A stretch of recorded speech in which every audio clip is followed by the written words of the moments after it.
এই ঠান্ডার সময় সবথেকে কষ্টকর কাজ কোনটা মনে হয় তোমাদের? একটু কমেন্টে জানাবে তো। আমার তো সবথেকে বেশি কষ্টকর মনে হয় এই যে সকাল সকাল উঠে বাচ্চাদের জন্য টিফিন মানে করা বা টিফিন বানানো। তো যেহেতু আগের দিন রেডি করে রাখি, রেডি করে রাখলেও কিন্তু সকালবেলা উঠে যেমন কিচেনে আসবে আর হাতে জল লাগাবে না, এটা তো হতেই পারে না, তাই না? আর আজকে দেখছি সকালবেলা উঠেই বাইরে কিন্তু বেশ কুয়াশা, এখনও জানলা টালনা কিছু খুলিনি। আর আজকে উঠতে একটু লেট হয়ে গেছে, বাজে 6:30 কি 6:45। আর যেহেতু অর্ধেকটা কাজ করা ছিল তার জন্য ভাবলাম আজকে একটু লেট উঠি।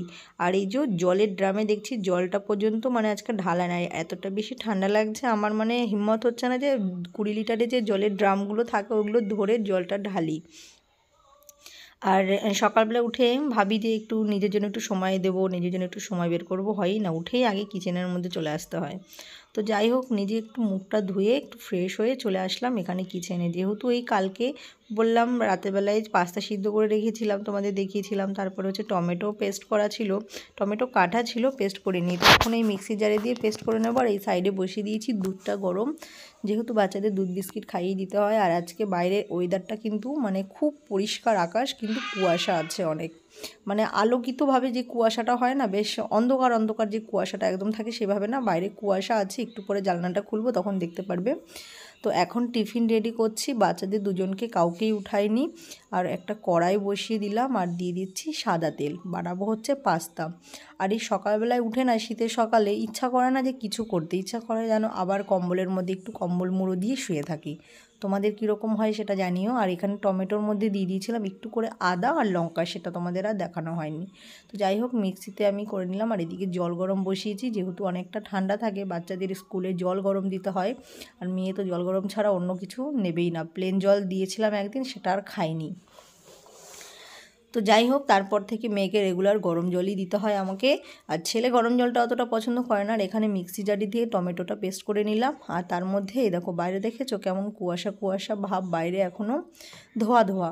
আর 8টা না বাজলে আকাশটা পরিষ্কারও হয় না এখন। তো যাই হোক, সেইভাবে কুয়াশা নেই যে কিছুদিন আগে একদম অন্ধকার হয়ে থাকতো, কিন্তু কুয়াশা আছে বাইরে। তো যেহেতু রান্না করছি, জানলাটা ভাবলাম একটু খুলে দিই। তো সকাল সকাল উঠেই আগে কিচেনে চলে আসতে হয়। আর এই শীতের সকালে না, মানে কী যে বলবো, অনেক কষ্ট হয় এই কিচেনে এসে কাজ করতে। তো যাই হোক, রান্না যেহেতু আমি ভাবি যেদিন যে কিছু প্যাকেট খাবার দেবো না, কিছু রান্না করে দেবো, তো কী করি আমি, রুটি বানালে আগের দিন আটাটা মেখে রাখি, বা আলু সিদ্ধ করে রেখে দিই যদি আলুর পরোটা করি। আর যদি হচ্ছে ভাবি যে আলু ভাজা রুটি দেবো, তাহলেও আটা মেখে রাখি। আর হচ্ছে কী বলো তো, আলুটা কুচিয়ে রেখে দিই। আর এখানে কিছু সুইট কর্ন বের করে নিয়েছি, যেটা কি হচ্ছে আমি পাস্তার মধ্যে দেবো, এটা খুব পছন্দ করে আমার বাচ্চারা।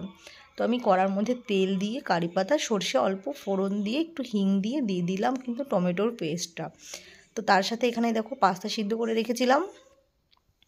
তো আগের দিনের ব্লগটার মধ্যে আমি দেখিয়েছিলাম যে রাতের বেলায় পাস্তা সিদ্ধ করে রাখছি যে টিফিনের জন্য।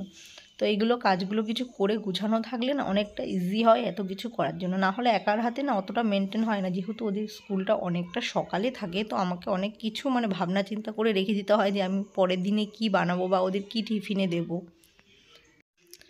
আর যদি চাউমিন দিই ভাবি, তাহলেও কিন্তু চাউমিনটা সিদ্ধ করে রেখে দিই। আর আলু গাজর যা যা সবজি দেবো সেগুলো কিন্তু সুন্দর করে কেটে রেখে দিই, না হলে সকালবেলা উঠে ফ্রিজ থেকে গাজর বের করে কাটা, মানে হাত যেন চলেই না ঠান্ডার মধ্যে। আর এই যে ঠান্ডাটার কতদিন থাকবে, এবার ঠান্ডাটা কিন্তু বেশ ছিল।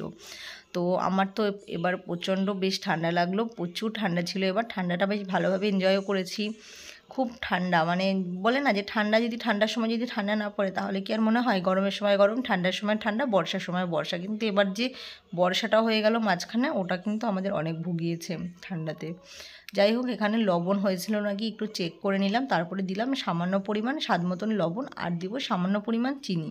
একটু মিষ্টি মিষ্টি ভাব আসলে কী হয়, বাচ্চাদের খেতে ভালো লাগে। আর খুব স্পাইসি করি না, যেন তো বাচ্চারা খাবে স্কুলের টিফিনের জন্য। তো যাই হোক, এই পাস্তা আর চাউমিনটা করলে মেয়েকে আর ছেলেকে দুজনকেই দিই। আর রুটি সবজি করলে মেয়েকে খালি রুটিটা দিই, সবজি দিই না। রুটির মধ্যে সামান্য আলু আর টমেটো কেচাপ দিয়ে হচ্ছে রোল বানিয়ে দিয়ে দিই। তো এটাই মেয়ে খায়। আর যেহেতু সবজি রুটিও সেইভাবে একার হাতে খেতে পারে না, তার জন্য দেওয়া হয় না। তো এবার একটুখানি দেখছি, না এবার দেখছি যে না ঠিক আছে, যেহেতু মানে খেয়ে চেখে দেখতে হয় বাচ্চাদের যে কেমন লবণ মিষ্টি ঠিক আছে নাকি, যেহেতু বাচ্চাদের জন্য বানাচ্ছি, তাই না। তো তোমাদেরকে পাস্তাটা একটু দেখিয়ে দিই, এরকম হয়েছে ফাইনাল লুক।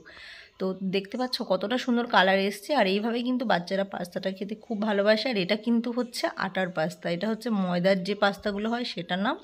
তো এটা সিদ্ধ হতেও বেশ টাইম লাগে, রান্না হতেও একটু টাইম লাগে। যাই হোক, সিদ্ধ ছিল, রান্না করে নিলাম ঝটপট করে। এই ছোট্ট টিফিনের ভিডিওটা কেমন লেগেছে অবশ্যই তোমরা কমেন্টে জানাবে। আর তোমরা তোমাদের বাচ্চাকে কিন্তু এভাবে পাস্তা বানিয়ে টিফিনে দিতে পারো, খুবই তাড়াতাড়ি খুব ইজিভাবে হয়ে যায়। আর বাচ্চারা কিন্তু খুব বেশি পছন্দ করে পাস্তা। আর আমার একটা বান্ধবী আছে, ও কিন্তু আমার হাতে পাস্তা খেতে খুব বেশি পছন্দ করে। আর যেহেতু আজকে ঘরে পনির নেই, পনির থাকলে পনির একটু ভেঙে দিলে আরও বেশি টেস্ট লাগে। তো যাই হোক, এইভাবে হচ্ছে পাস্তাটা আমি রান্না করে নিই, খুবই সিম্পল, খালি টমেটো আর সামান্য কিছু কর্ন দিলাম। এর মধ্যে তোমরা চাইলে আরও কিছু অ্যাড করতে পারো, গাজর বা হচ্ছে ব্রোকলি, ওটা দিলেও আরও বেশি টেস্ট লাগে। যাই হোক, আজকের ভিডিওটা এখানে শেষ করলাম। কেমন লাগলো অবশ্যই কমেন্টে জানিও। সকলে ভালো থেকো।